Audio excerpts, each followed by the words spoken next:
नमस्कार। राष्ट्रीय स्वयंसेवक संघ समरसता गतिविधी देवगिरी प्रांत मार्फत व्याख्यानाचे आयोजन करण्यात आलेले आहे। संविधान परिचय या विषयावर 3 दिवसीय व्याख्यानमाला आपण घडवून आणत आहोत। सदर व्याख्यानमाला पहिलं पुष्प ॲडव्होकेट श्री आशिष त्रिंबकराव जाधवर, औरंगाबाद उच्च न्यायालयात वकिली व्यवसाय करतात, राष्ट्रीय स्वयंसेवक संघ देवगिरी प्रांत कार्यकारिणी सदस्य म्हणून जबाबदारी, ओळख राज्यघटनेची या विषयावर आत्ता आपल्याला आशिषजी मार्गदर्शन करतील। मी आशिषजींना विनंती करतो त्यांनी आपलं मार्गदर्शन करावं। धन्यवाद। समरसता गतिविधी देवगिरी प्रांतचे प्रांत संयोजक मकरंदजी चांदोडकर, विश्वसंवाद केंद्राचे अध्यक्ष प्रसन्नजी पाटील, माझ्यानंतर ह्या व्याख्यानमालेसाठी उपलब्ध असणारे विभावरीताई आणि रमेश पांडव सर।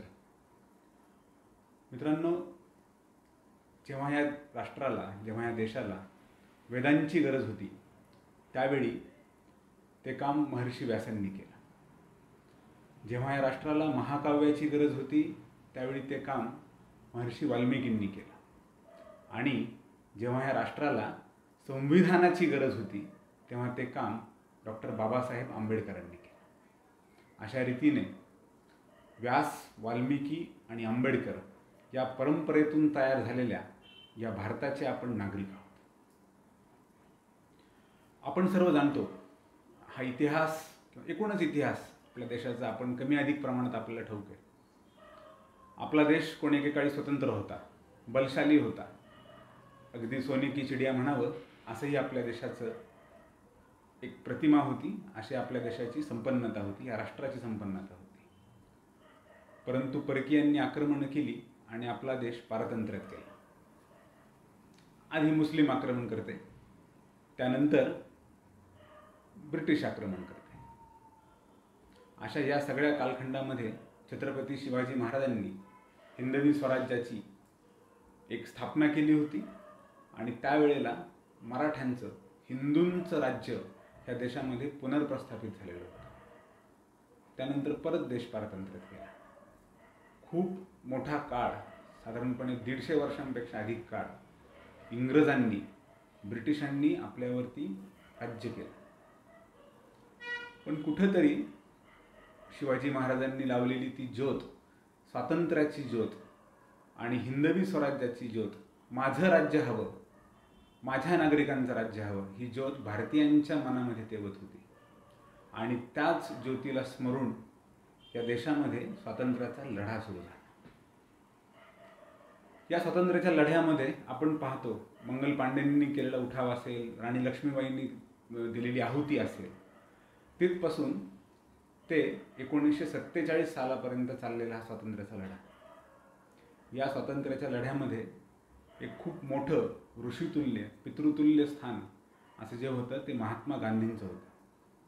गांधींनी 1922 मध्ये ज्यावेळी हा सगळा स्वातंत्र्य समर चालू होता, स्वातंत्र्य संग्राम चालू होता, त्यावेळेला गांधींनी एक घोषणा केली होती आणि गांधींनी इंग्रजांना एक गोष्ट ठणकावून सांगितली होती। ती अशी होती, इंडियाज फेट would be decided by Indians only. म्हणजे भारताचं भविष्य, जे काही घडायचं आहे भारताचं भविष्य, ते भारतीयच घडवतील।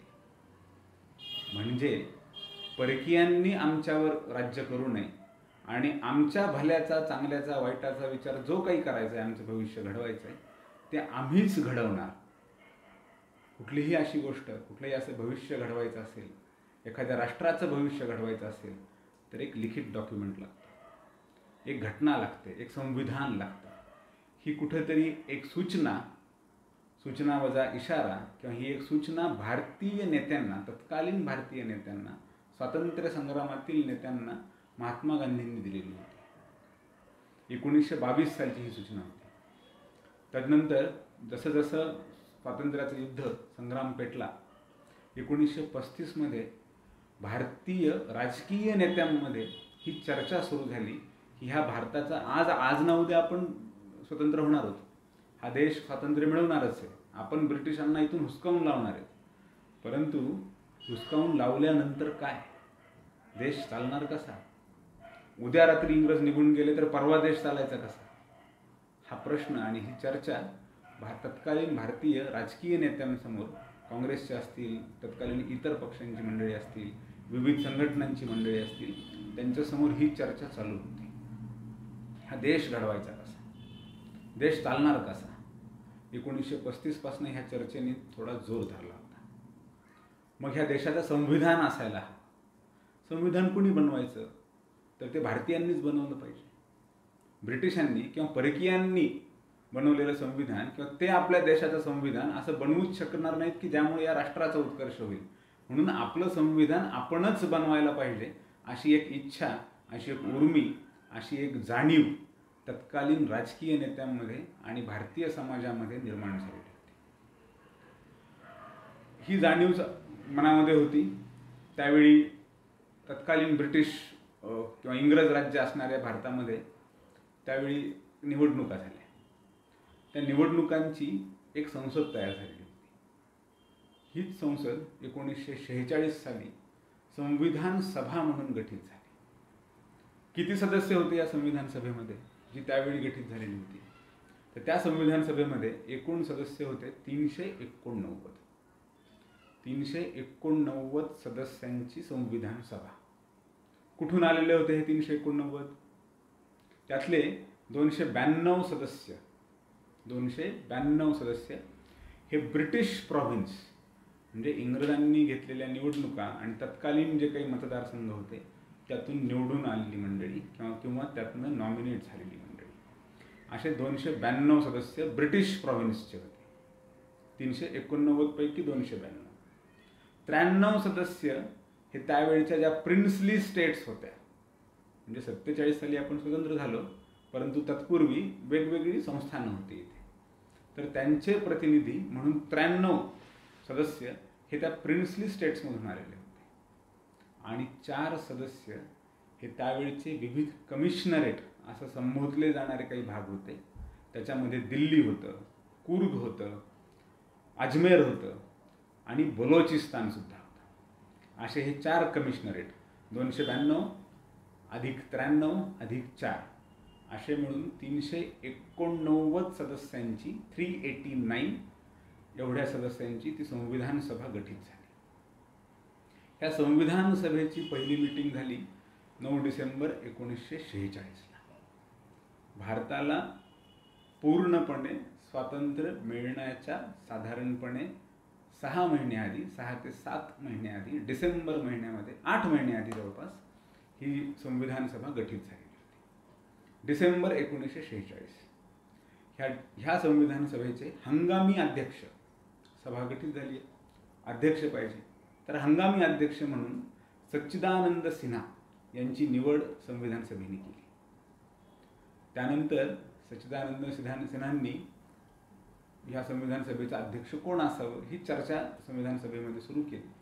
त्यावेळी डॉक्टर राजेंद्र प्रसाद, ज्यांना आपण भारताचे पहिले राष्ट्रपती म्हणून सुद्धा ओळखतो, असे डॉक्टर राजेंद्र प्रसाद, व्यवसायाने वकील असणारे डॉक्टर राजेंद्र प्रसाद हे संविधान सभेचे अध्यक्ष म्हणून निवडून आले, नियुक्त झाले. हा दिवस होता 11 डिसेंबर 1946. आता भारताची संविधान सभा, संविधान सभेचे अध्यक्ष आणि अध्यक्षपद राजेंद्र प्रसादांनी घेतलं. आणि ते अध्यक्षपद घेतल्यानंतर राजेंद्र प्रसाद काय बोलणार याच्याकडं सबंध संविधान सभेचं लक्ष लागेल. त्या संविधान सभेमध्ये ह्या निवडून आलेल्या किंवा ह्या 389 सदस्यांच्या ह्या संविधान सभेमध्ये कोण कोण सदस्य होते? डॉक्टर बाबासाहेब आंबेडकर होते, पंडित जवाहरलाल नेहरू होते, सरदार वल्लभभाई पटेल होते, मौलाना मोहानी होते, एम माधवराव होते, के.एम. मुन्शी होते, गोपालस्वामी अय्यंगार होते. असे अनेक सदस्य विविध भागातून आलेले, विविध वेगवेगळ्या राजकीय परिस्थितीतून समोर आलेले, विविध व्यवसायांचे असणारे, कोणी वकील मंडळी असणारी, कोणी राजकीय नेते, कोणी शेतकरी, असे विविध सदस्य विविध प्रांतातून आलेले हे त्या संविधान सभेमध्ये होते. आणि त्यांचं लक्ष लागलेलं होतं की आता अध्यक्ष काय बोलणार, कारण ते भाषण महत्त्वाचं होतं. संविधान सभेने काय करायचं हे सांगणारा भाषण होतं ते. अध्यक्ष संबोधित करणार होते. राजेंद्र प्रसादांनी भाषणाला सुरुवात केली आणि त्यांनी सांगितलं त्यांच्या त्या भाषणामध्ये की आज ही संविधान सभा गठीत झालेली आहे. आपण सगळे या संविधान सभेमध्ये आलेलो आहोत. पण त्यांच्या भाषेत सांगायचं म्हटलं, त्यांच्या शब्दांमध्ये ते असं म्हणाले, some of the chairs of this constituent assembly are vacant which belongs to the Muslim League, as the Muslim League have boycotted this constituent assembly. याचा अर्थ असा, भाषांतर असं की संविधान सभेतल्या काही खुर्च्या ज्या मुस्लिम लीगच्या सदस्यांकरिता ठेवलेल्या होत्या त्या खुर्च्या आज रिकाम्या आहेत, कारण मुस्लिम लीगनी संविधान सभेवरती बहिष्कार घातलेला आहे. त्या भाषणात त्याला जोडून डॉक्टर राजेंद्र प्रसाद पुढे असं म्हणतात, this increases our responsibility while drafting each and every provision of this constitution to think from their angle and their perspectives to what extent they have contributed while drafting this constitution. म्हणजे असं, त्याचा अर्थ असा की कुठलंही कलम संविधानाचं बनवताना, कुठलीही चर्चा करताना आपल्याला हाही विचार करावा लागेल की हे सदस्य, हे मुस्लिम लीगचे सदस्य इथं असते, उपस्थित असते, तर त्यांनी ह्या संविधानामध्ये काय कॉन्ट्रीब्युशन केलं असतं, त्यांनी कुठल्याही कलमावरती चर्चा करताना काय म्हणाले असते. हा एवढा मोठा विचार डॉक्टर राजेंद्र प्रसादांनी त्यावेळी दिला होता. दोन टोकं होती, कुणीतरी बहिष्कार घालतंय आणि ज्यांच्यावर बहिष्कार घातलाय तो माणूस म्हणतोय की ते इथं नाही येत, परंतु त्यांनी काय विचार केला असता याचाही विचार आपल्याला करावा लागेल. अशा पद्धतीने डॉक्टर राजेंद्र प्रसादांनी एक दिशा सांगितली होती. सबको साथ लेके चलना आहे, आपल्याला सर्वांचा विचार करायचा आहे, हे ते अध्यक्षीय भाषण होतं. त्याच वेळेला ह्या भाषणामध्ये तत्कालीन जी काही राजकीय परिस्थिती होती, जागतिक परिस्थिती जी होती, दुसरं महायुद्ध, पहिलं महायुद्ध, दुसरं महायुद्ध, शीतयुद्ध, अशा प्रकारची विविध प्रकारची राजकीय परिस्थिती तयार झालेली, ब्रिटिशांची झालेली पिछेहाट, अशा वेगवेगळ्या दृष्टीने जे काही त्यावेळेचं राजकीय, जागतिक राजकीय वातावरण होतं, त्याचा संविधान सभेवरती कुठलाही प्रभाव पडू नये, ब्रिटिशांचा कुठलाही संविधान सभेवर प्रभाव पडू नये, आणि हे संविधान आपण ह्या राष्ट्राच्या निर्मितीसाठी आपल्याला बनवायचं आहे, हा एकमेव उद्देश आपण डोळ्यासमोर ठेवावा आणि संविधान सभेतील सदस्यांनी काम करावं, अशी अपेक्षा डॉक्टर राजेंद्र प्रसादांनी 11 डिसेंबर 1946ला व्यक्त केली. मित्रांनो, त्यानंतर काही ठराविक भाषणांची आपण चर्चा करूया. खूप भाषणं आहेत त्यातली ठराविक भाषणं काही. मग 17 डिसेंबर 1946, 6 दिवसांनी संविधान सभेचे सदस्य श्यामाप्रसाद मुखर्जी, श्यामाप्रसादजी त्यांच्या भाषणाला उभे राहिले. काय बोलणार श्यामाप्रसादजी? राजेंद्र प्रसादांनी एक दिशा सांगितलेली आहे, आता त्याला पुढे न्यायचं आहे, त्या दृष्टीने काय बोलायचं, कॉन्ट्रीब्यूट करायचं आहे त्याच्यामध्ये. श्यामाप्रसाद मुखर्जी असे म्हणतात त्यांच्या भाषणाच्या सुरुवातीलाच, ना ब्रिटिश संसद ना ब्रिटिश राज्यकर्ते या कोणाचाही कसलाही प्रभाव ह्या संविधान सभेवर असता कामा नये. 1946 होतं, त्यावेळी इंग्रज इथं होते, ब्रिटिश इथं होते, त्यांची अनेक कट कारस्थानं चालली होती, इतिहासात आपण ती पाहिलेली आहे. पण अशा कुठल्याही कट कारस्थानांचा, अशा कुठल्याही ब्रिटिश संसदेचा, ना ब्रिटिश राज्यकर्त्यांचा, कुठल्याही व्यक्तीचा संविधानावर प्रभाव पडू नये ही पहिली अपेक्षा त्यांनी व्यक्त केली. किंबहुना त्यांनी तशी सूचना संविधान सभेला केली. त्या भाषणामध्ये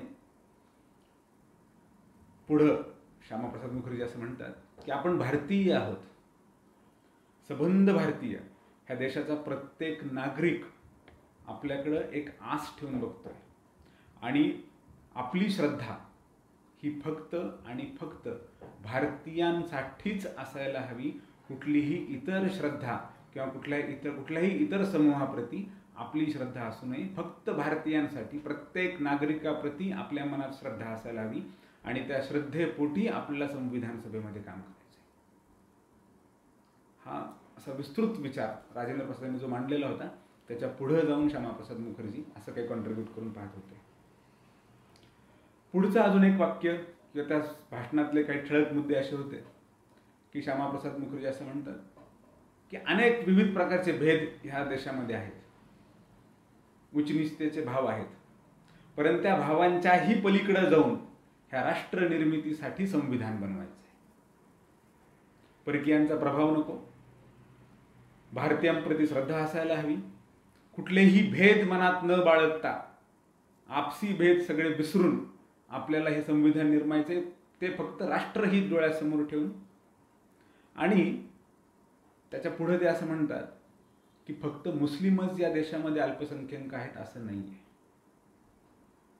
या देशातल्या अनेक प्रांतांमध्ये हिंदू सुद्धा अल्पसंख्याक आहेत, त्यांचाही त्या प्रांतामध्ये अल्पसंख्याक म्हणून विचार करावा लागेल, असंही मत श्यामाप्रसाद मुखर्जींनी त्यावेळी व्यक्त केलं.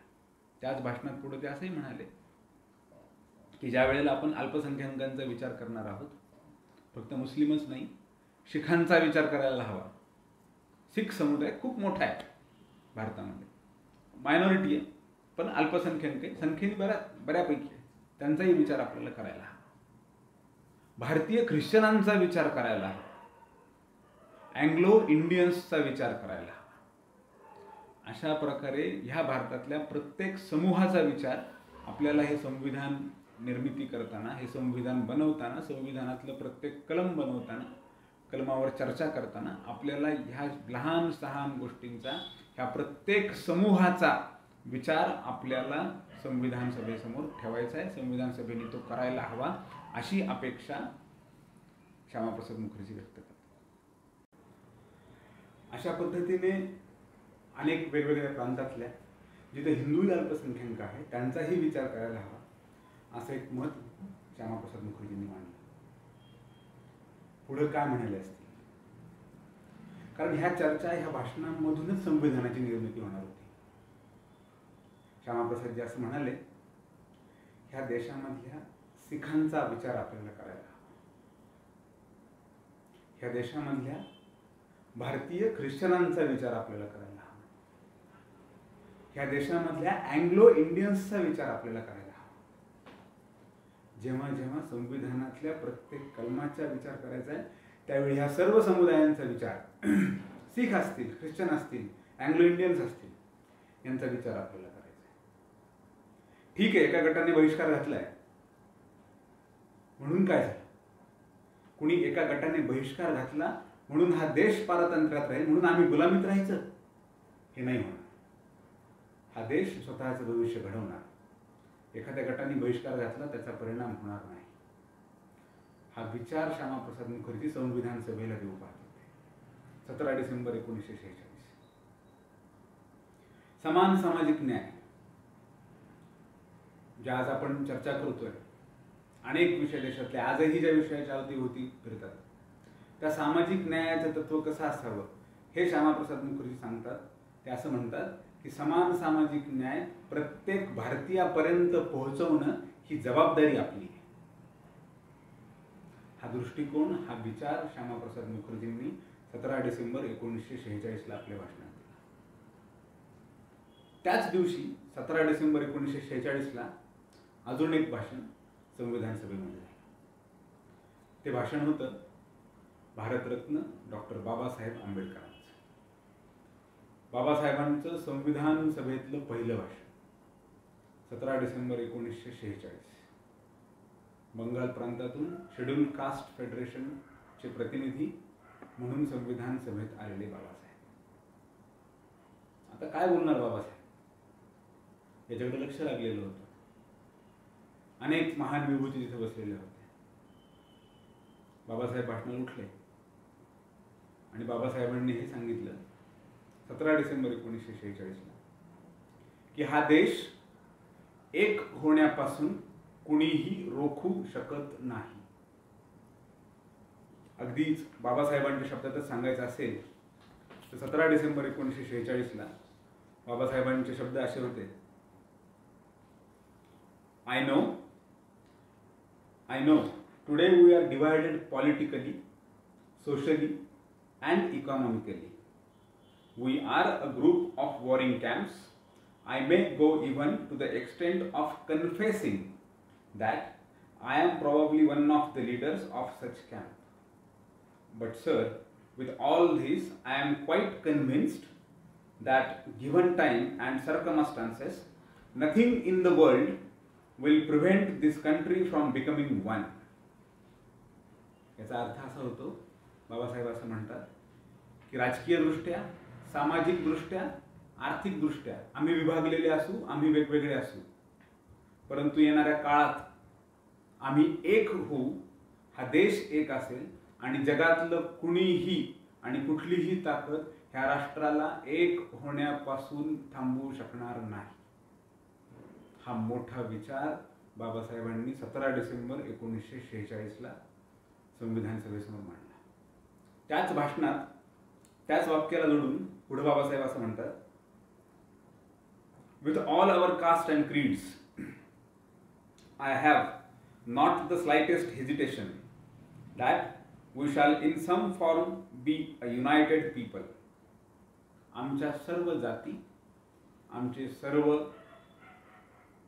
जनजाती, जमाती असे सगळे मिळून आम्ही एक होऊ. हा विचार बाबासाहेब संविधान सभेसमोर 17 डिसेंबर 1946ला.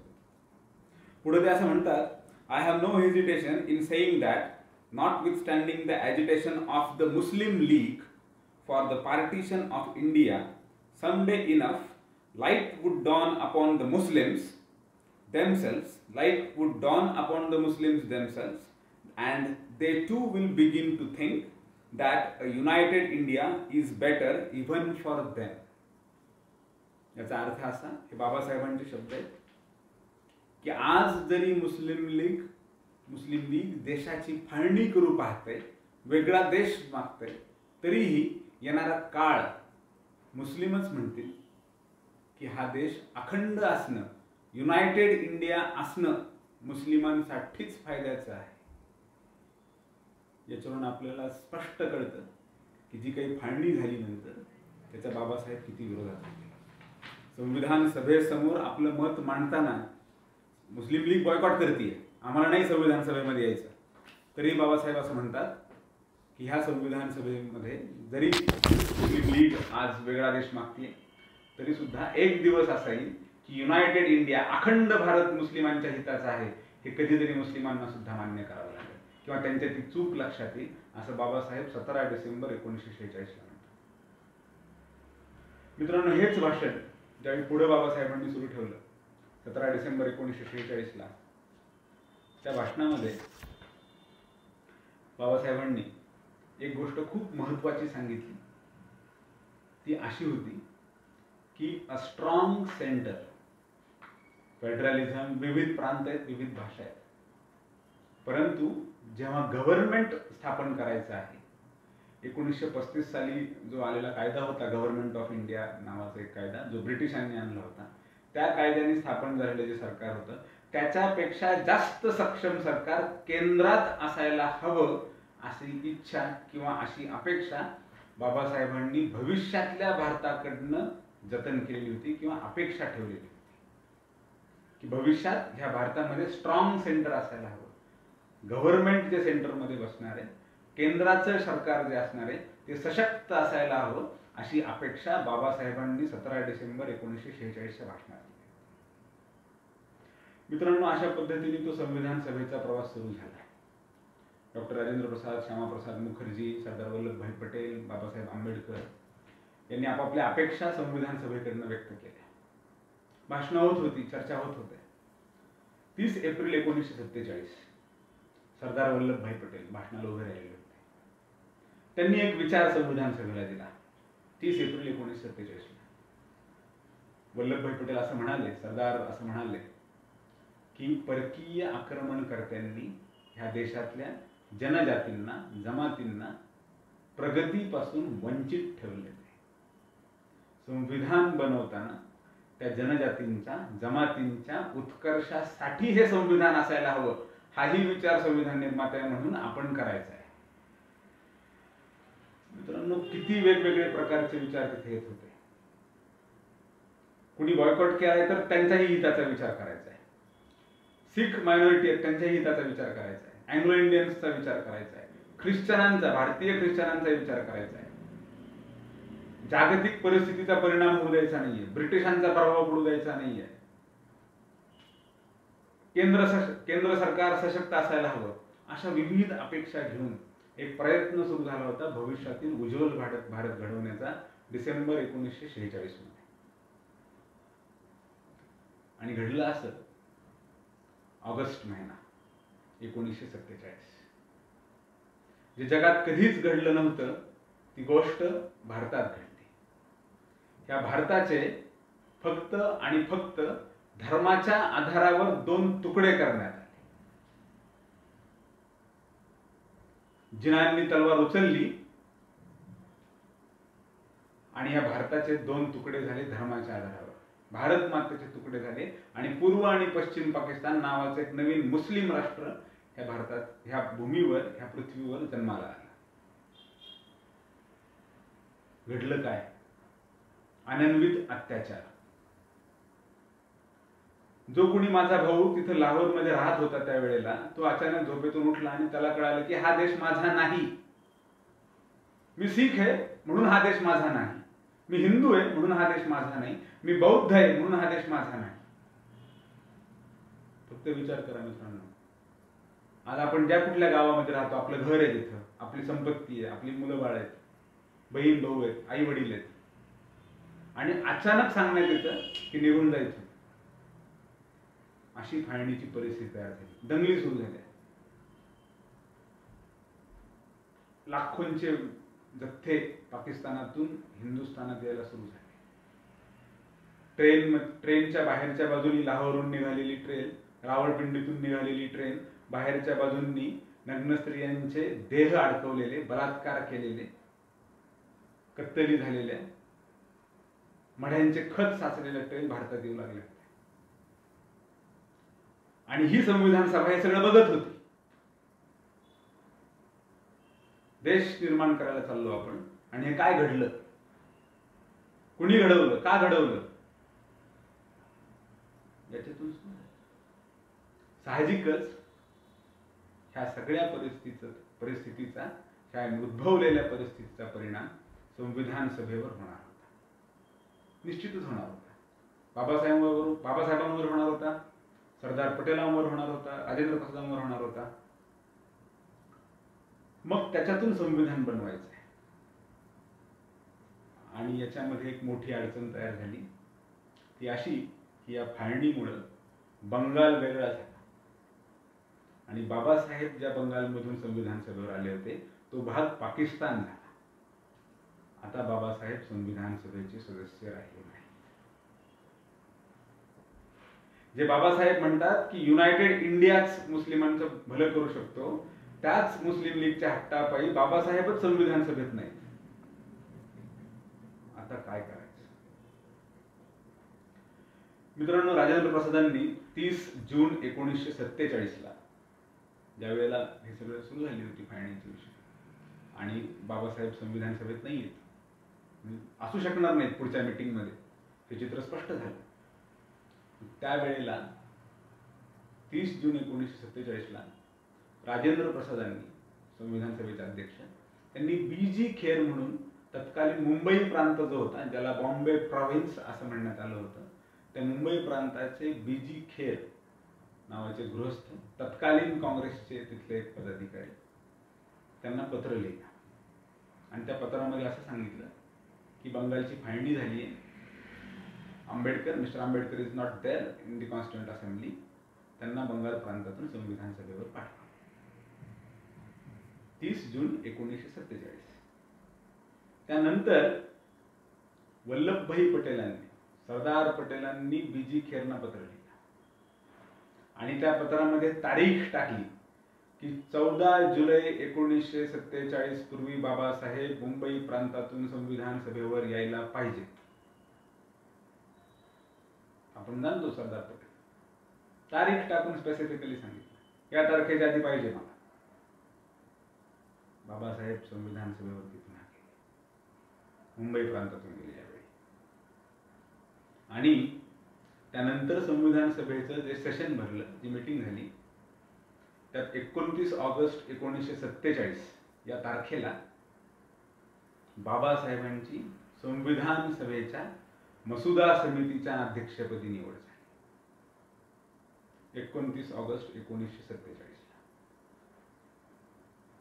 मित्रांनो, शेड्यूल कास्ट फेडरेशन बंगाल ह्या प्रांतातून आलेले बाबासाहेब 17 डिसेंबरला एक भाषण करतात आणि हा देश पाहतो की हा दलित नेता नाही, तर हा राष्ट्र नेता ह्या देशाला संबोधित करतोय.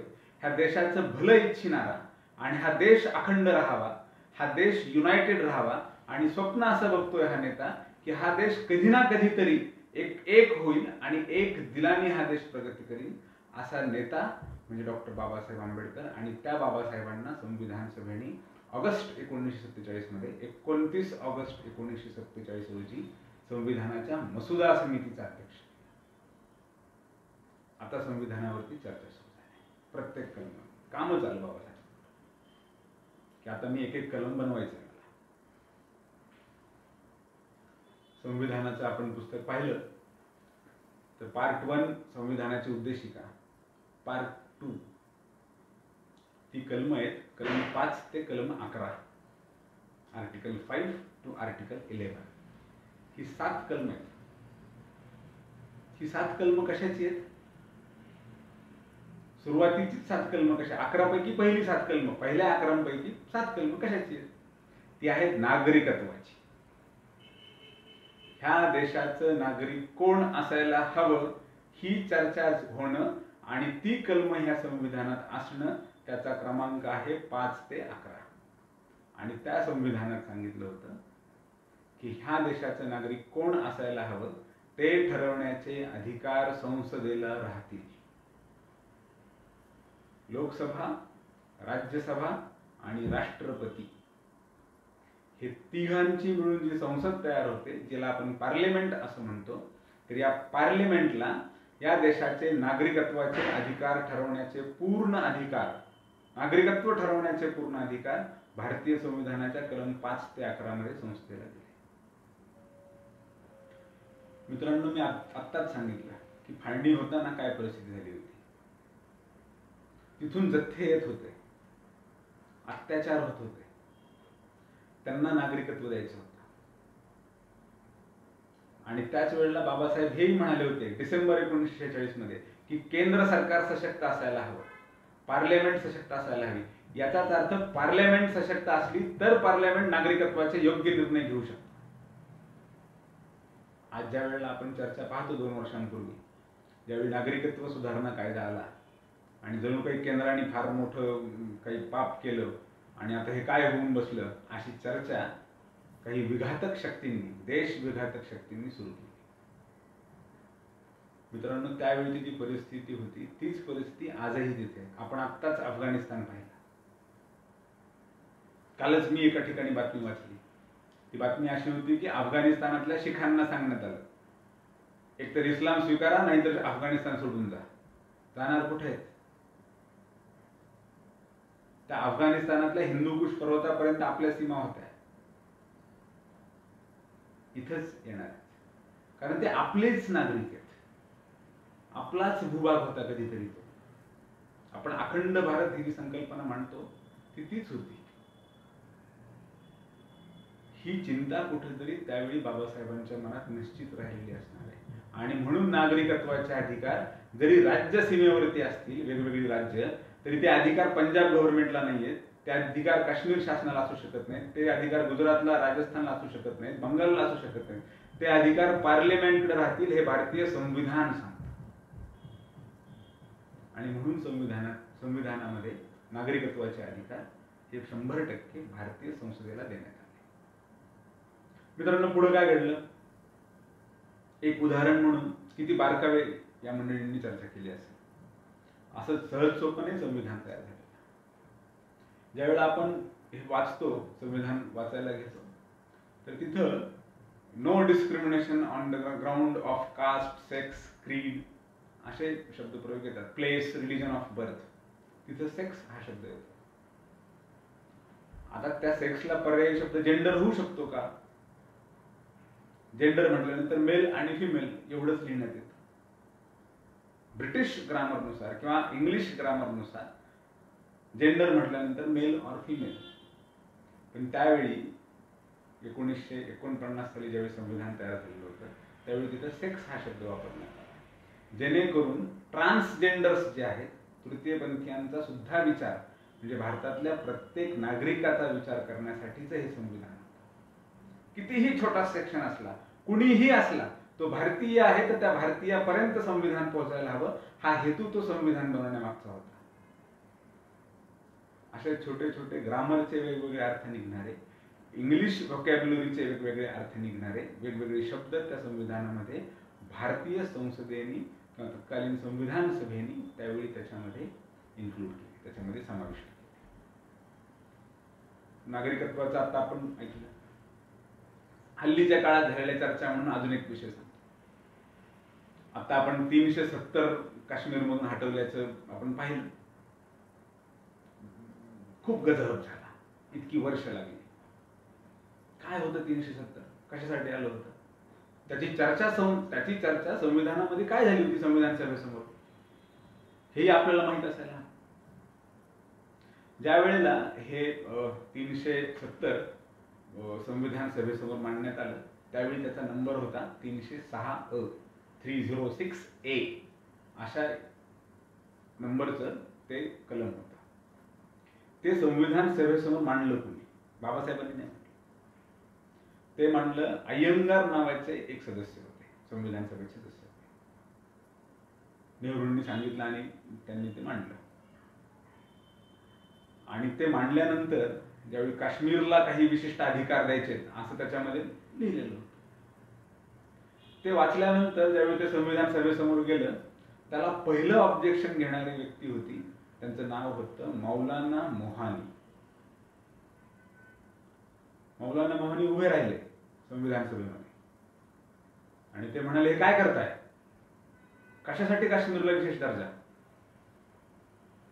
त्यांच्या शब्दात सांगायचं म्हटलं तर such kind of special status has not be given to the prince of Baroda, to the king of Baroda. बरोड्याच्या राजाला कुठे दिलं तुम्ही हे स्वातंत्र्य? कुठे दिले तुम्ही हे अधिकार? कुठे दिला हा विशेष दर्जा? मग हे काश्मीरला कशासाठी? जेव्हा संविधान सभेसमोर ह्या चर्चा सुरू झाल्या याची गरज नाहीये आणि हे करणं गैर आहे, त्यावेळेला गोपालस्वामी अय्यंगार असं म्हणाले की सध्याची परिस्थिती बघता काश्मीरमध्ये एक अशांतता आहे. आझाद काश्मीर फौज नावाची कुठली फौज तयार झालेली आणि ते तिथं काही वाद सुरू झालेले.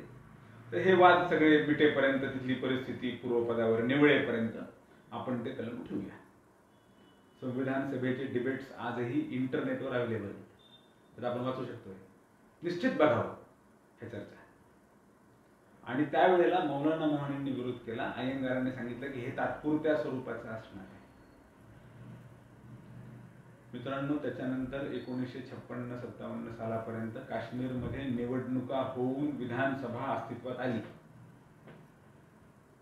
आता निवडणुका होत आहेत याचा अर्थ परिस्थिती निवडली नव्हती का? पण तरीही ते कलम तसंच ठेवण्यात आलं. काही ठराविक घराण्यांचा, काही ठराविक व्यक्तींचा राजकीय स्वार्थ होता म्हणून ते कलम तसंच ठेवण्यात आलं. जे की कलम आत्ता आपण पाहतोय आपल्या डोळ्यांनी, आपल्याला ते भाग्य मिळालं की जे बाबासाहेबांचं स्वप्न होतं युनायटेड इंडिया, ते बाबासाहेबांचं स्वप्न सध्याच्या सरकारने कलम 370 काश्मीरमधून हटवून पूर्ण केलं. कलम 370 मुळे आलेलं 35A, जे की आज संविधानाच्या पुस्तकामध्ये सापडत नाही आपल्याला, अध्यादेशाने, राष्ट्रपतीच्या अध्यादेशाने संविधानामध्ये कलम घुसवण्यात आलं 35A. 35A मुळे काश्मीरचं नवीन संविधान, भारतीय संविधान नाही, तिथे वेगळंच संविधान. हे जे होतं ना, एक देश में दो प्रधान, दो निशान, दो विधान नहीं चलेंगे, हे जे श्यामाप्रसाद मुखर्जी म्हणत होते ते याचसाठी, दो विधान, भारतीय संविधान नाही लागणार, नाही लागू होणार. ते जे 306 अ होतं त्याचं नंतर नंबरिंग 370 झालं. ज्याला विरोध झाला ते आता तिथून बाजूला. मित्रांनो, जसं संविधान सभेसमोर नागरिकत्वाची चर्चा झाली, 306ची काश्मीरची चर्चा झाली, त्याचप्रमाणे अजून एक खूप मोठा निर्णय किंवा खूप मोठं आणि महत्त्वाचं आर्टिकल, कलम त्या संविधानासमोर आलं, त्या संविधान सभेसमोर ठेवण्यात आलं, चर्चा झाली आणि एकमुखाने संविधान सभेने आणि भारतीय संविधानाने अबॉलिशन ऑफ अनटचॅबिलिटी, अस्पृश्यता नाकारणं हा निर्णय घेतला. भारतीय संविधानाने दिलेलं खूप मोठं योगदान भारतीय समाजाला मिळालेलं त्या संविधानातून हे असं होतं की अस्पृश्यता नाकारणे. हीच भूमिका अस्पृश्यता नाकारण्याची ही जी भारतीय संविधानामध्ये नंतर आली, 1949 साली संविधान तयार होता किंवा जे काही डिस्कशन झाले, संविधानातील मूलभूत अधिकार म्हणून, फंडामेंटल राईट्स म्हणून ही भूमिका आली. हीच भूमिका राष्ट्रीय स्वयंसेवक संघाचे आद्य सरसंघचालक पूजनीय डॉक्टर हेडगेवारांनी त्यावेळी मांडली होती. हीच भूमिका पूजनीय गुरुजींनी त्यावेळी मांडली होती आणि हीच भूमिका पुण्याच्या भाषणात बाळासाहेब देवरसांनी, पूजनीय सरसंघचालक बाळासाहेब देवरसांनी त्यावेळी मांडली होती. अबॉलिशन ऑफ अनटचॅबिलिटी, अस्पृश्यता नाही होती. अस्पृश्यता ही हिंदू समाजाला लागलेली कीड आहे, ही स्पष्ट भूमिका राष्ट्रीय स्वयंसेवक संघाची 1925 पासून, आणि तीच भूमिका नंतर संविधानामध्ये प्रतिबिंबित झालेली आपण बघू शकतो. मित्रांनो, ज्या पद्धतीने अस्पृश्यता नाकारली त्याची पुढची पायरी होती सोशल जस्टिस, सामाजिक न्याय. भारतीय संविधानात समाविष्ट असणारे इतर मूलभूत अधिकार जे आहेत, पार्ट 3 संविधानातला भाग 3 त्याच्यामध्ये अंतर्भूत केलेला सामाजिक न्याय हा विषय भारतीय संविधानाने आपल्याला दिला. हर व्यक्ति को समान सामाजिक न्याय मिलेगा ही भूमिका भारतीय संविधानाने त्यावेळेला घेतली आणि भारतीय संविधान सभेची त्या संविधान सभेच्या सदस्यांनी घेतली आणि तो अंतर्भाव भारतीय संविधानाचा सामाजिक न्याय. आणि त्याच्यानुसार फंडामेंटल राईट्स, जे काही आपण मूल अधिकार म्हणतो संविधानाचे, ते सामाजिक न्याय हे तत्व समोर ठेवून भारतीय संविधानातली मूलभूत अधिकार, फंडामेंटल राईट्स हे तयार करण्यात आले, त्याच्यामध्ये समाविष्ट करण्यात आले. अजून एक खूप महत्त्वाची गोष्ट आहे जी आजच्या अनुषंगाने आपण सगळ्यांना संविधान समजून घ्यायचं आहे, एक ओळख संविधानाची आपल्याला, ती खूप महत्त्वाची गोष्ट, ती म्हणजे सर्व भारतीयांना प्रौढ मताधिकार. सर्व भारतीयांना प्रौढ मताधिकार म्हणजे काय? भारतातील सर्व नागरिक, आज 135 कोटी नागरिक आहेत, यातले जे 18च्या पुढचे आहेत, प्रौढ आहेत, सगळ्यांना मतदानाचा अधिकार राहील. सर्वांना मतदानाचा अधिकार राहील. हा प्रौढ मताधिकार सर्वांना देणं ही खूप मोठी गोष्ट आणि खूप महत्त्वाची गोष्ट, जी सामाजिक न्यायाच्या दृष्टीने केलेली होती, ती अशी होती की सर्वांना मतदानाचा अधिकार आहे. आजही आपण बघतो भारताचे राष्ट्रपती मतदानाला जातात आणि राष्ट्रपती भवन मधला कुणी कर्मचारी मतदानाला गेला तरीही दोघांच्याही मताची किंमत ही एक आहे. मी मतदानाला गेलो, माझ्या मताची किंमत किती? 1 वोट, 1 वोट. कुणी राजांनी मतदान केलं मग त्याचं मत 100 पकडा असं नाही होणार. हर किसी के वोट का काउंट समान रहेगा. प्रत्येकाच्या मताची किंमत सेम, एकच किंमतीचं मत एकाच. हा प्रौढ मताधिकार सर्वांना देणं ही खूप मोठी गोष्ट होती, ज्याची अनुभूती आज आपण घेतोय. जेव्हा आपण बघतो 85% मतदान, 87% मतदान, याचा अर्थ असा होतो की ह्या देशातल्या मेजॉरिटी लोकांनी, बहुतांश लोक मतदानासाठी बाहेर पडतात. कशासाठी बाहेर पडतात? मतदानासाठी, म्हणजे स्वतःचे राज्यकर्ते, शासन निवडण्यासाठी, आमच्यावर कोण राज्य करणार हे निवडण्यासाठी 80, 85, 90% लोक बाहेर पडतात. आज निवडणुकीत आपण म्हणतो की 100% मतदान, युवा भारत की क्या पहचान, 100% हो मतदान. त्याचं कारण नसते. तो अधिकार मिळाला, एवढा महत्वाचा मौलिक अधिकार मिळालेला आहे, तो अधिकार आपण तिथं उपयोगात आणायला पाहिजे. अनेक देशांमध्ये पाहिलेलं आहे, पाश्चिमात्य देश असतील, अनेक देशांमध्ये स्त्रियांना मतदानाचा अधिकार खूप नंतर आला. आपल्याकडे संविधानामध्येच तो दिलेला होता 1949. अशा पद्धतीने भारतीय संविधानाचा प्रवास सुरू झाला. आज अनेक ठिकाणी चर्चा होते, आताही खूप चांगल्या प्रकारे काही ठिकाणी चर्चा चालू आहे. समान नागरी कायदा काय आहे? समान नागरी कायदा कसा आहे? समान नागरी कायदा कुणी सांगितलं? समान नागरी कायदा कुणाची आयडिओलॉजी आहे का? एखाद्या विशिष्ट पक्षाची राजकीय विचारसरणी समान नागरी कायद्याच्या बाजूने किंवा विरोधात असू शकते, पण संविधान काय म्हणतं त्याच्याबद्दल याचा विचार आपण करायला. भारतीय संविधान समान नागरी कायद्याबद्दल काय म्हणतं? तर मित्रांनो, कलम 44 भारतीय संविधानात कलम 44 आहे. माझ्या समोर आहे आता ते जशास तसं वाचायचं म्हणून मी उघडतो.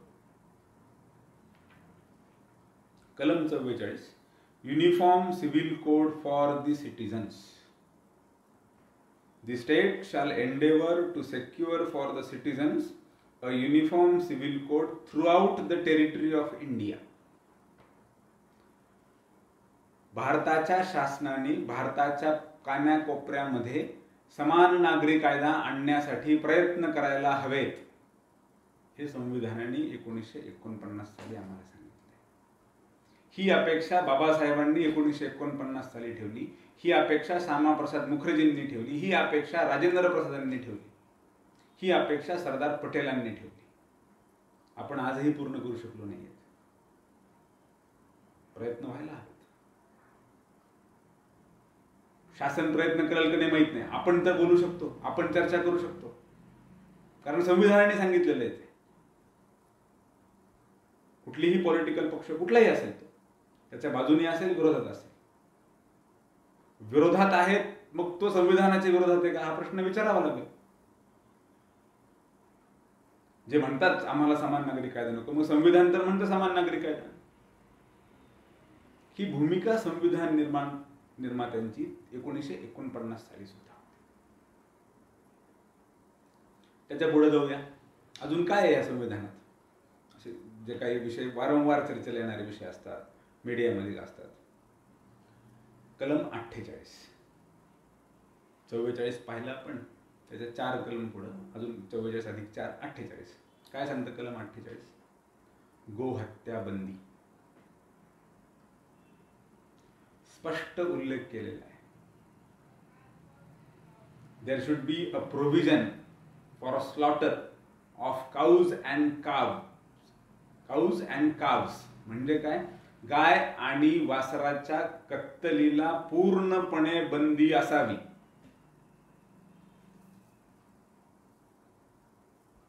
हेच शब्द आहे, दुसरा वेगळा शब्द नाही. गाय वासरूच का म्हटलं असेल? विचार करायला हवा. संविधानाने सांगितलं. आम्ही संविधानाचे रक्षण करते आहोत, तर संविधानातल्या प्रत्येक कलमामध्ये जी अपेक्षा ठेवलेली आहे, कोणी म्हणून ते फंडामेंटल राईट्स नाही आहेत, ते डिरेक्टिव्ह प्रिन्सिपल्स आहेत, मार्गदर्शक तत्व आहेत, ते मूल अधिकार नाही आहेत. मार्गदर्शक तत्व म्हणजे काय होते? संविधानाने शासनाकडनं ठेवलेली अपेक्षा होती की तुम्ही शासन करताना या दृष्टीने करा, ह्या 10-15 गोष्टी तुम्ही डोळ्यासमोर ठेवा आणि मग त्या शासनाने शासन करावं. म्हणून त्या शासनाने गोहत्या बंदी असावी, म्हणून त्या शासनाने समान नागरी कायदा आणावा. याचं एक उदाहरण असं पाहिलं आपण तर पूर्वी ह्याच मार्गदर्शक तत्वांमध्ये शिक्षण जे होतं की शासनाने सर्वांना शिक्षण द्यावं, हे मार्गदर्शक तत्व होतं. आज आपण पाहतो की शिक्षणाचा अधिकार हा संविधानामध्ये मूलभूत अधिकार म्हणून तयार झालेला आहे. अमेंडमेंट झाली. घटना दुरुस्तीनंतर अनेक घटना दुरुस्ती घडल्या, त्यातली एक घटना दुरुस्ती अशी होती की डायरेक्टिव्ह प्रिन्सिपल्स, मार्गदर्शक तत्वांचा समावेश संविधानातील मूल अधिकारांमध्ये व्हावा, हीच त्या संविधानाला अपेक्षित असणारी प्रगती. ती प्रगती आपण अनेक वेळेला केलेली आहे. त्यातलं एक ठळठळीत उदाहरण दिसतं जे आपल्याला, ते म्हणजे शिक्षणाचा अधिकार, राईट टू एज्युकेशन, RTE. आपण RT अनेक ठिकाणी ऐकतो. त्या RT म्हणजे असं होतं की शिक्षणाचा अधिकार हा मार्गदर्शक तत्वांमधून जसा मूल अधिकारांपर्यंत गेला, मला असं वाटतं की कधी ना कधीतरी या देशातल्या प्रत्येक नागरिकाला हाही विचार करावा लागेल की तसंच मार्गदर्शक तत्व हे समान नागरी कायद्याचं होतं, आणि मग समान नागरी कायद्याचं जे मार्गदर्शक तत्व आहे तो आमचा मूल अधिकार कधी होणार, याची चर्चा करायला हवी, जरूर करायला हवी.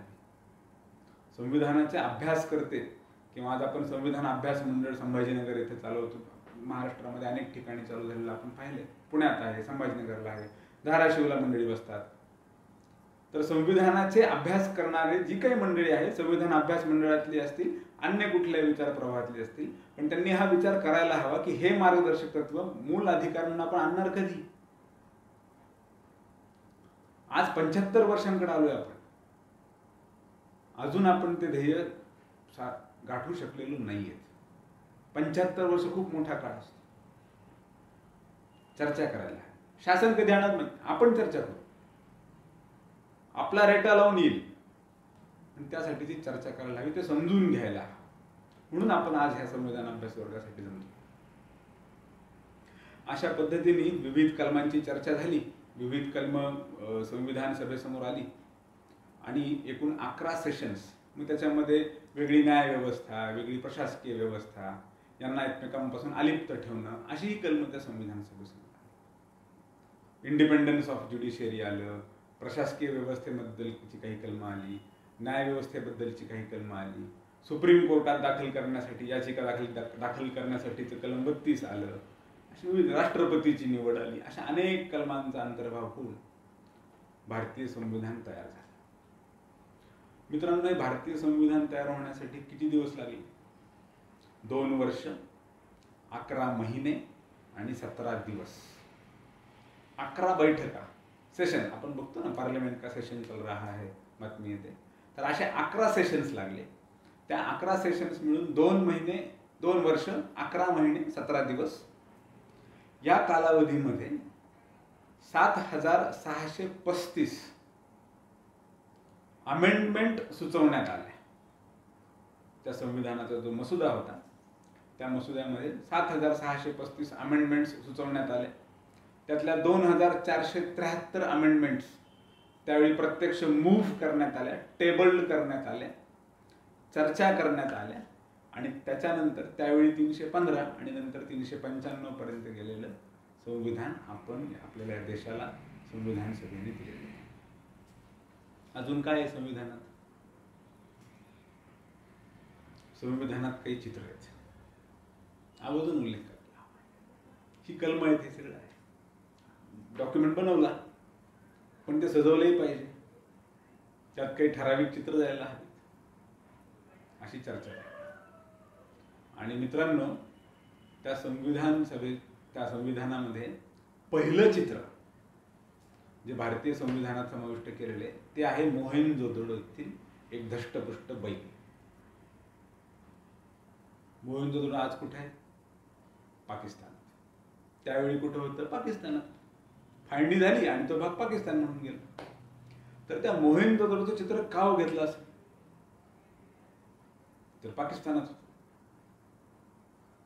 कुठेतरी पाकिस्तान जरी पॉलिटिकल बाउंड्री म्हणून, राजकीय सीमा म्हणून जरी पाकिस्तान वेगळा देश स्वतःला मानत असला, तरी राष्ट्र म्हणून पाकिस्तान हा आमचाच आहे, असा कुठेतरी हेतू संविधान निर्मात्यांचा असावा असं मला वाटतं. तो धष्टपुष्ट बैल कृषी प्रधान देशही सुचवतो. अशा पद्धतीने मोहेंजोदडोचं चित्र आहे. अजून कुठले चित्र आहे? वैदिक परंपरा, उल्लेखच असा केला चित्र, वैदिक परंपरा, गुरुकुल आश्रम, त्याचं चित्र आहे. महाभारतातलं चित्र आहे. श्रीकृष्ण अर्जुनाला गीतेचा उपदेश करतोय, ते चित्र आहे. भारतीय संविधानात असलेलं चित्र आहे. वैदिक आश्रम आहेत, मोहेंजोदडो आहे, महाभारत आहे. लंकेहून रावणावर विजय प्राप्त करून लंकेहून परतणारे राम लक्ष्मण सीता यांचं चित्र जिथं मूलभूत अधिकार सुरू होतात त्या भाग 3 पार्ट 3 याच्यावरती ते चित्र आहे. नटराजाची मूर्ती आहे, नटराजाचं चित्र आहे. अशा विविध चित्रांनी बुद्धांचं चित्र आहे, भिक्खूंचं चित्र आहे, सम्राट अशोक बुद्ध धर्माचा प्रसार करत असतानाचं चित्र आहे.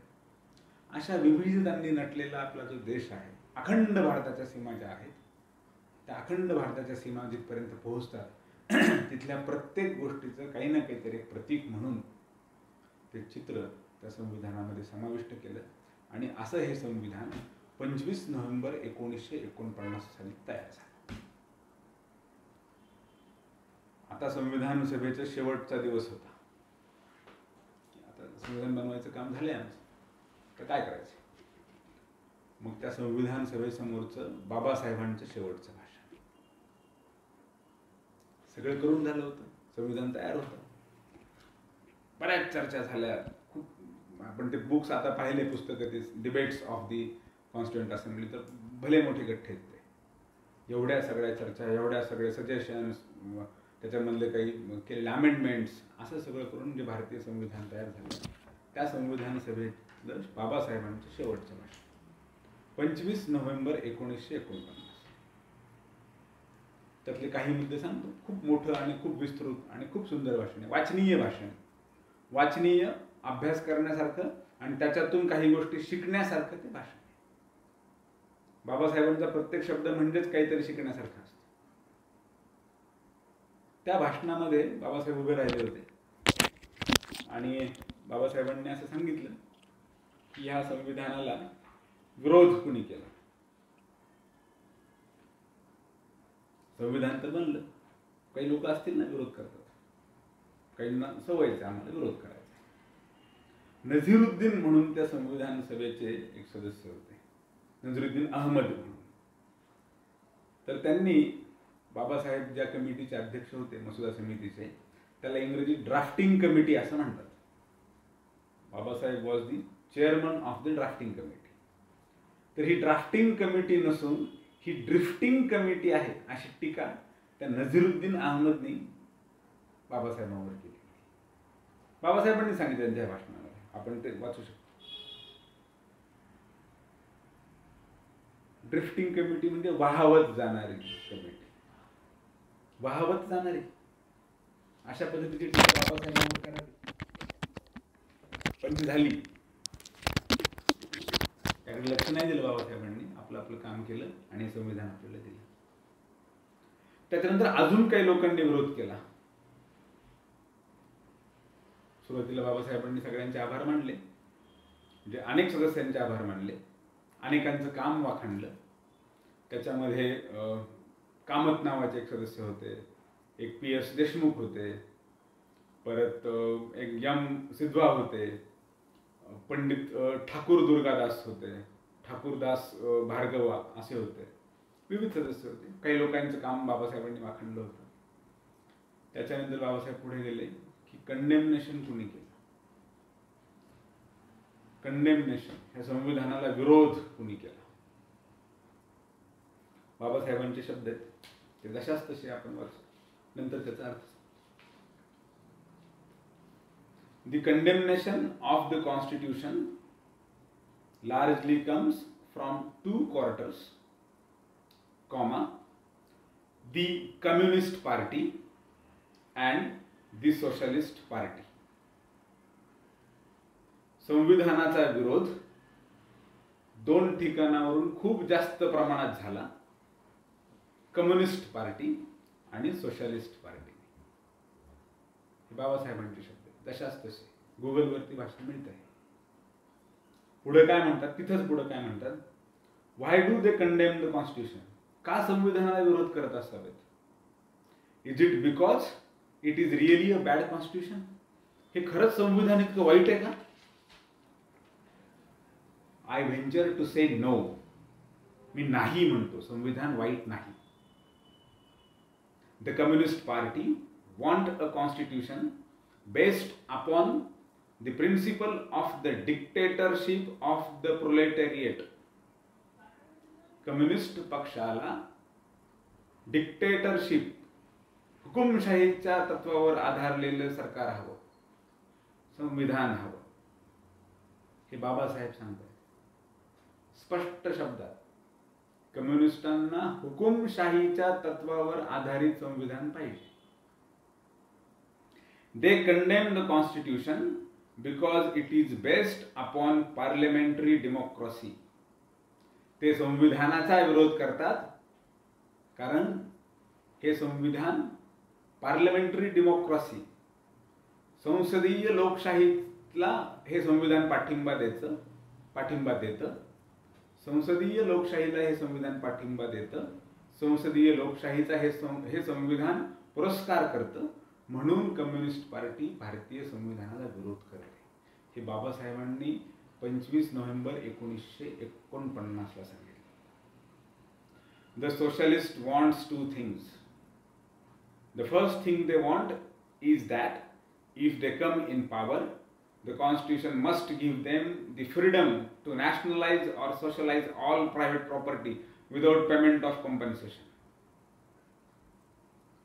जी काही वैयक्तिक मालमत्ता आहे त्या सगळ्या मालमत्तेचं राष्ट्रीयकरण करा आणि एकही रुपयाचा मोबदला न देता करा, असं सोशलिस्टांचं म्हणणं होतं. आणि ते संविधान मान्य करत नाही म्हणून ते संविधानाला विरोध करतात. मित्रांनो, फक्त विचार करा की शेतकऱ्यांना आता नवीन आलेल्या भूसंपादन कायद्यानुसार खूप चांगला मोबदला मिळतोय. मी बघतो रोज कोर्टात केसेस.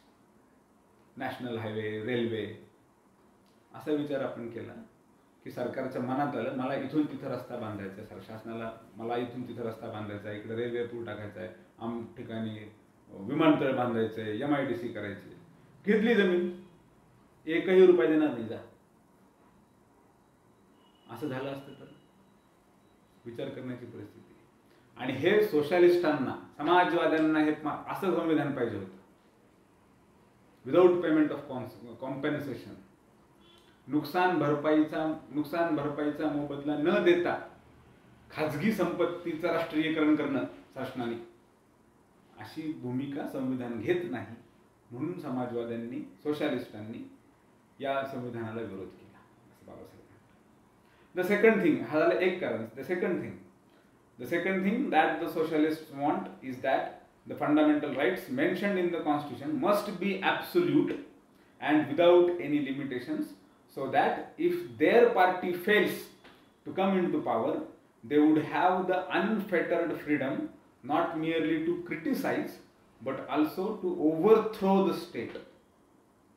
याचा अर्थ असा होतो मराठीत, बाबासाहेबांनी जे सांगितलं ते की एक गोष्ट मोबदला न देता कुणाचीही जमीन, कुणाचीही प्रॉपर्टी शासनाने हस्तगत करण्याचे त्याला अधिकार हवेत.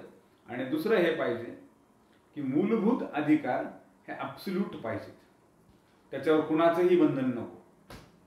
फंडामेंटल राईट्सवर कुणाचंही बंधन नको. असं का पाहिजे तर पुढे बाबासाहेब असं म्हणतात की जर ते निवडून आले नाहीत, if their party fails, socialist party जर फेल झाली तर नागरिक म्हणून त्यांच्याकडे जे अधिकार असतील त्या अधिकारांचा वापर करून ते इथलं सरकार सुद्धा उधळून टाकतील, उलथवून टाकतील, ओव्हरथ्रो द स्टेट. असे यासाठी त्यांना ॲब्सोल्यूट म्हणजे बंधनं नसणारे मूलभूत अधिकार असायला हवेत. मित्रांनो, आजही आपण बघतो कुठेतरी भारत तेरे तुकडे होंगे असं म्हणण्यात येतं. हीच मंडळी यांच्याबद्दल यांनी तेव्हाही विरोध केला होता भारतीय संविधानाला. आणि त्याच भारतीय संविधानाला आणि संवैधानिक व्यवस्थांना विरोध करणारी ही मंडळी तेच आहेत जे कम्युनिस्ट आणि सोशलिस्ट पार्टी त्यावेळेला विरोध करत होती. त्याचीच वेगवेगळी रूपं आजही विरोध करताना आपण पाहतो. तेच भाषणातला पुढचा भाग, बाबासाहेबांचं हेच भाषण. अनेक मंडळींना धन्यवाद दिले, कुणी विरोध केला तेही चिरफाड करून सांगितले. हे भाषण संपत आलं होतं. ते संपायच्या वेळेला बाबासाहेबांनी एकदम त्यांचे शब्द वाचल्यानंतर आपल्या लक्षात येते किंवा काय त्यांची मनस्थिती असू शकते.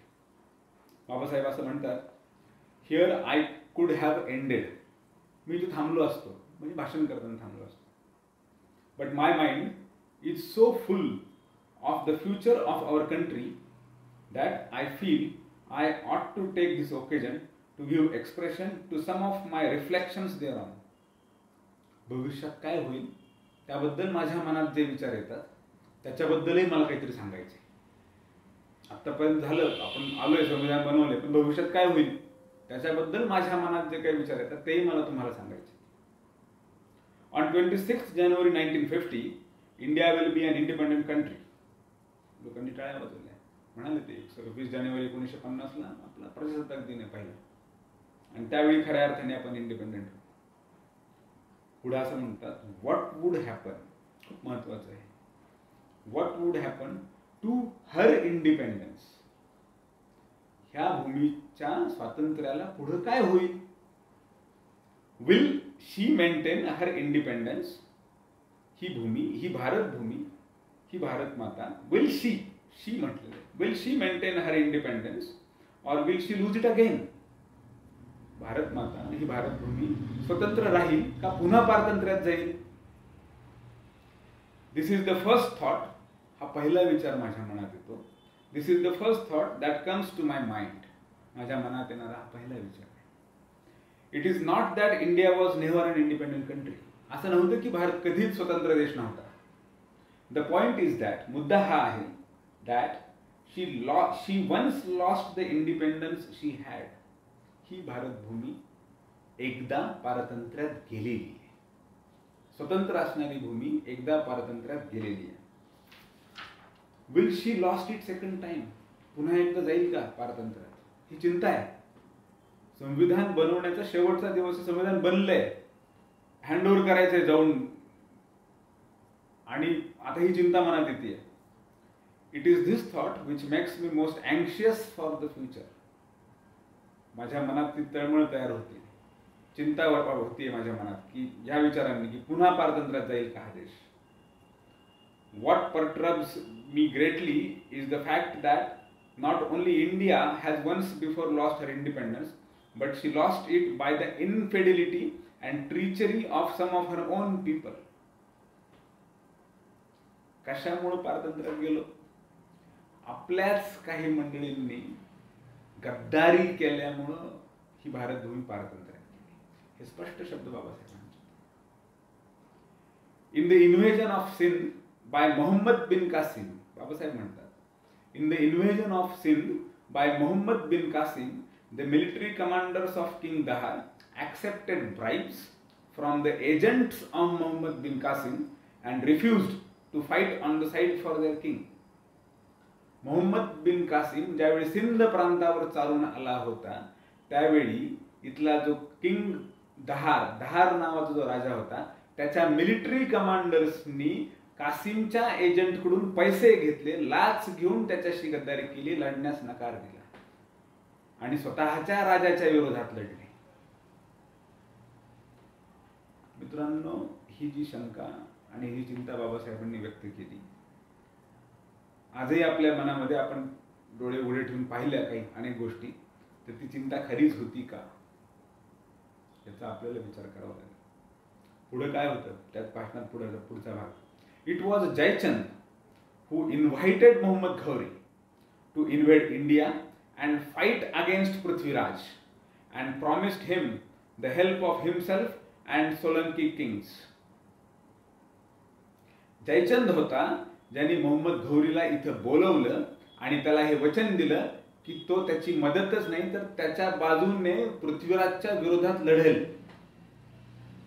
ही चिंता, हा इतिहास बाबासाहेब संविधान सभेला नव्हे तर ह्या देशाला त्यावेळी सांगत होते की बाबा हो, काळजी घ्या या संविधानाची आणि ह्या देशाची. हम इसे आगे बनाने जा रहे हैं लेकिन आगे ये भी हो सकता है. पुढे असं म्हणतात, when Shivaji was fighting for the liberation of Hindus. जेव्हा छत्रपती शिवाजी महाराज हिंदूंच्या स्वातंत्र्यासाठी लढत होते. कोणापासून स्वातंत्र्य होते? हिंदूंच्या. शब्द काय आहेत? when Shivaji was fighting for the liberation of Hindus. Shivaji Maharaj हिंदूंच्या स्वातंत्र्यासाठी लढत होते. आज काही लोक म्हणतात असं काही नाहीये. बाबासाहेब सांगतात the other Maratha noblemen and the Rajput kings were fighting the battle on the side of Mughal emperors. इथलीच काही मंडळी मुघलांच्या बाजूने शिवाजींच्या विरोधात लढत होते, शिवाजी महाराजांच्या विरोधात लढत होते. हे बाबासाहेबांचे शब्द आहेत. तशाच तसे 25 नोव्हेंबर 1949. मित्रांनो, ही सगळी चर्चा संविधान सभेतली आपण जी काही कलमांची चर्चा केली, पार्श्वभूमी पाहिली आणि शेवटचं बाबासाहेबांचं भाषण, हे पाहिल्यानंतर असं वाटतं की ह्या फार मोठ्या महान विभूतींनी एकत्र येऊन खूप उहापोह करून एक सक्षम असं संविधान भारताला दिलेलं आहे आणि ती दिलेली संवैधानिक व्यवस्था आपण आज स्वीकारली. त्या संविधानाचं आणि ह्या देशाचं जतन करा आणि आपल्यातलीच काही मंडळी ह्या देशाच्या विरोधात काही कुभांड रचू शकतात, काही गद्दार असू शकतात, कोणी लाच घेऊ शकतं, अशी परिस्थिती लक्षात घेता ह्या संविधानाचं जतन करा. नाही केलं तर पुन्हा पारतंत्र्यात जाऊ अशी भीती बाबासाहेबांनाही त्यावेळी वाटली होती. इथून पुढं बाबासाहेबांनी दिलेला तो मेसेज होता, संविधान सभेला नव्हे तर या पूर्ण देशाला दिलेला. त्याच्यातनं आपल्याला काय घ्यायचं आणि ह्या राष्ट्राचं रक्षण करण्याची जबाबदारी बाबासाहेबांनी त्या भाषणातून आपल्याला दिली. मित्रांनो, सरदार पटेलांनी 565 संस्थानं खालसा करून अखंड भारत निर्माण केला. सरदार पटेलांनी 565 संस्थानं खालसा करून अखंड भारत निर्माण केला आणि तो भारत एक संध ठेवण्याचं सूत्र, संविधान सूत्र बाबासाहेबांनी आपल्याला दिलं. एवढं बोलून मी थांबतो. नमस्कार. जय हिंद, जय संविधान. राष्ट्रीय स्वयंसेवक संघ समरसता गतिविधी देवगिरी प्रांतमार्फत संविधान परिचय या विषयाचं व्याख्यानमाला आयोजित करण्यात आलेली होती. सदर व्याख्यानमालेला ॲडव्होकेट आशिषजी जाधवर सर यांनी आपल्याला वेळात वेळ काढून योग्य असं मोलाचं मार्गदर्शन केलेलं आहे. तरी मी आशिषजी जाधवर सरांचा आभार व्यक्त करतो. धन्यवाद.